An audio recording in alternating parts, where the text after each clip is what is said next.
Charlie Munger afirma que estamos numa grande bolha e que estamos mais perto de problemas terríveis como nunca antes. E o fator determinante para essa crise é a política econômica dos governos de imprimir dinheiro para resolver problemas temporários da sua nação.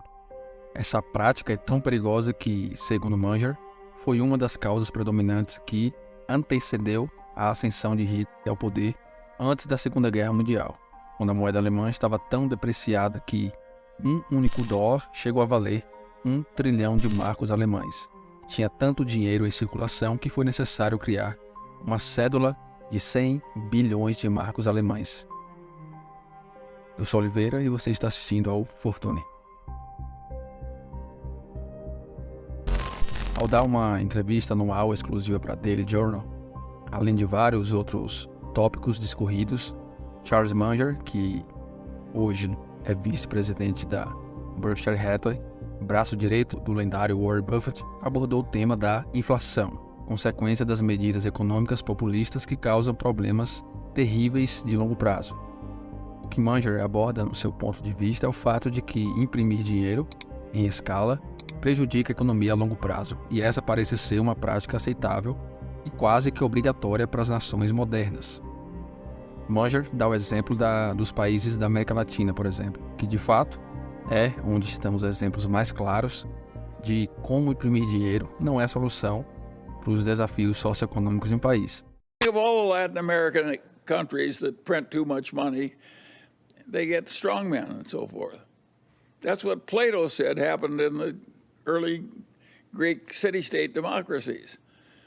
One person, one vote, a lot of equality, and you get demagogues, and the demagogues lather up the population, and pretty soon you don't have your democracy anymore.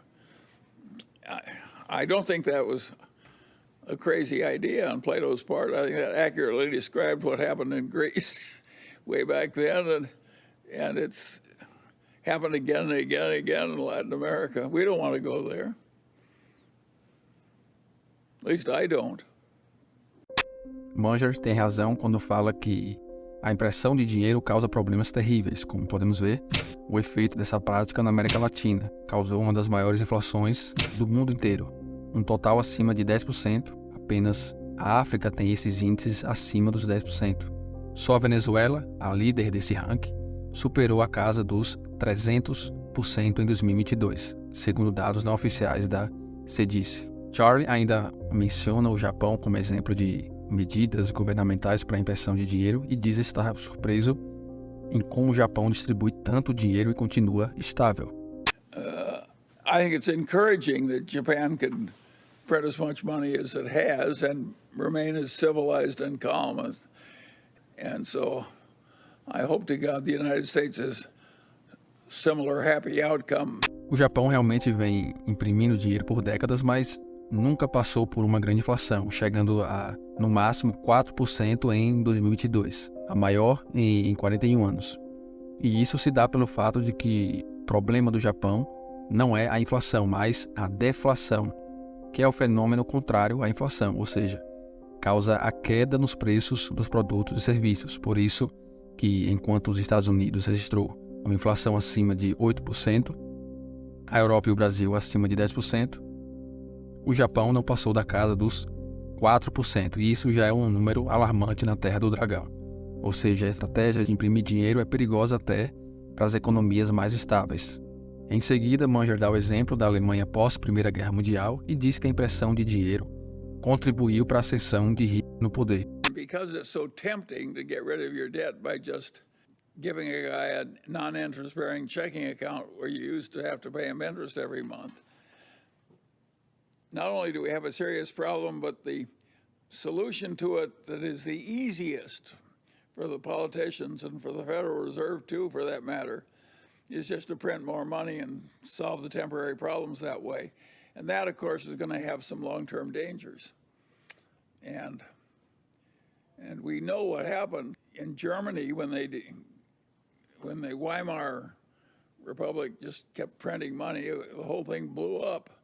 And that was a contributor to the rise of Hitler. So all this stuff is dangerous and serious, and we don't want to have a bunch of politicians just doing whatever is easy. O período em questão, que Munger cita, acontece entre 1921 e 1923, na República de Weimar, antiga República Alemã.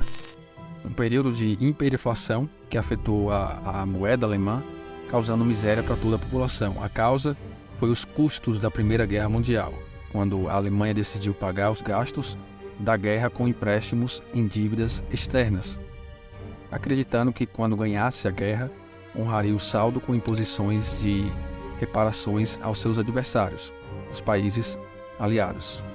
O problema é que eles perderam a guerra, e as dívidas de guerra se tornaram insustentáveis, e se agravaram mais ainda quando a República de Weimar passou a imprimir dinheiro sem recursos para sustentar, na tentativa de saldar essa dívida. À medida que mais dinheiro era jogado na economia, o valor da moeda alemã, o Papermark, se deteriorava com mais rapidez, já que quanto mais mercadoria tem, menos ela vale. Em novembro de 1923, um único dólar americano equivalia a 1.000 bilhões de marcos alemães. Sim, isso mesmo, 1 trilhão de marcos alemães.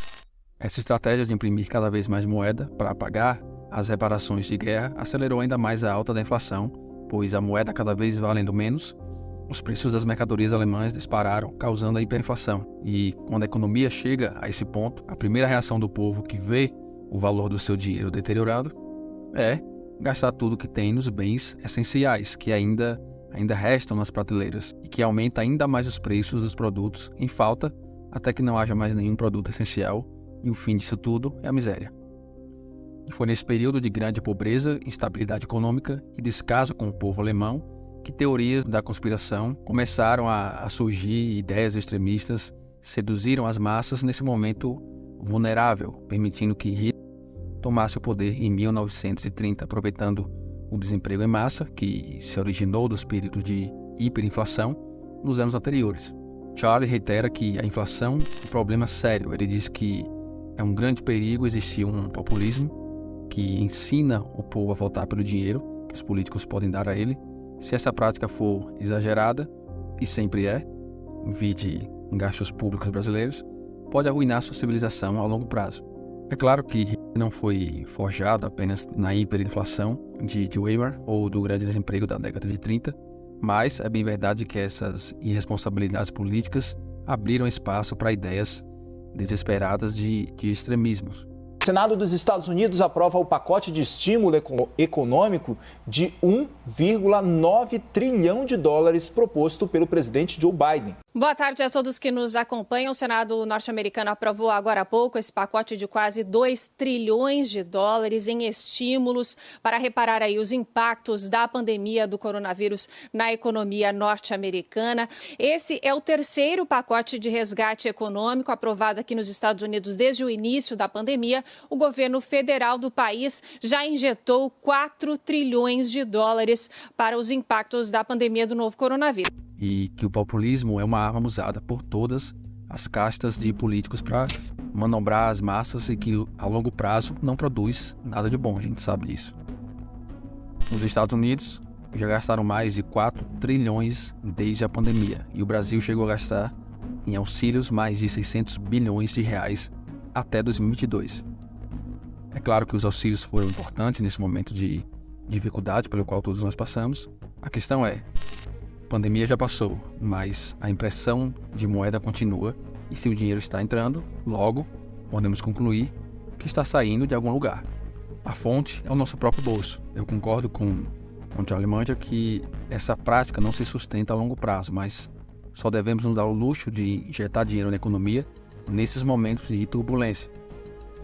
E eu falo mais sobre isso no meu vídeo sobre inflação, onde eu explico com mais detalhes como essa prática de imprimir dinheiro pode corroer o seu poder de compra a longo prazo, ou seja, causando o efeito contrário de pobreza, mesmo com mais dinheiro, não de riqueza, assim como aconteceu na antiga República Alemã, onde foi preciso inventar uma nota de 50 bilhões de marcos alemães e ao mesmo tempo que todos eram bilionários, entre aspas, todos estavam na miséria, porque de tanto imprimir moeda, o valor foi a zero, não importa o número que estava impresso no papel.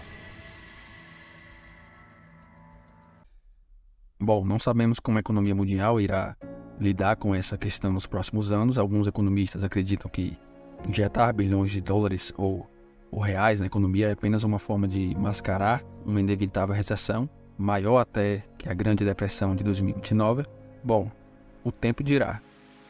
Enquanto a mim, fico com as palavras de Charlie Munger. Em uma sociedade moderna, você tem o Estado, e o Estado apenas joga mais dinheiro no problema. E assim como Munger, estou certo de que esse não é o caminho. Se você gostou do vídeo, dá um like aí pro pai, porque isso ajuda bastante a gente entender as métricas aqui do nosso patrão YouTube. Se inscreva aí para nos ajudar a crescer. Até o próximo vídeo e bora pra cima.